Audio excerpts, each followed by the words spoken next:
سیدنا عثمان غنی رضی اللہ تعالیٰ عنہ واقعی مالدار صحابی تھے. تمام صحابہ میں حضرت عبد الرحمن بن عوف رضی اللہ تعالیٰ عنہ سب سے مالدار عبد الرحمن بن عوف تھے رضی اللہ تعالیٰ عنہ.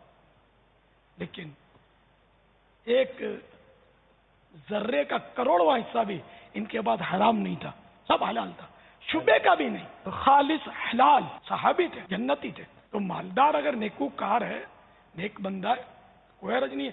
حضرت سیدنا امام اعظم ابو حنیفہ پارٹی تھے نا ان مانوں کر، تاجر تھے کپڑے کے. یعنی مالدار بھی ولی بن سکتا ہے؟ کیوں نہیں بن سکتا؟ امام اعظم اگر ولی نہیں تھے تو پھر کوئی ولی نہیں ہے. تو تابعی تھے. کتنے صحابہ کرام کی انہوں نے زیارت کی، اور ان کا تقویٰ تو ایسا تقویٰ کہ ایک بار کوفے میں ایک بکری چوری ہو گئی. تو انہوں نے معلومات کی کہ بکری زیادہ سے زیادہ کتنا جیتی ہے، 7 سال زیادہ سے زیادہ زندہ رہتی ہے. تو 7 سال تک انہوں نے کوفہ میں گوشت ہی نہیں کھایا کہ کہیں ایسا نہ ہو چوری کے بکری کا گوشت میرے پیٹ میں چلا جائے. حالانکہ جب پتہ ہی نہیں ہے تو گناہ بھی نہیں ہے، دیکھا جائے تو کوئی پاورفل شبہ بھی نہیں ہے کہ یہ اسی بکری کا گوشت ہو سکتا ہے. ایسی پارٹی بنو.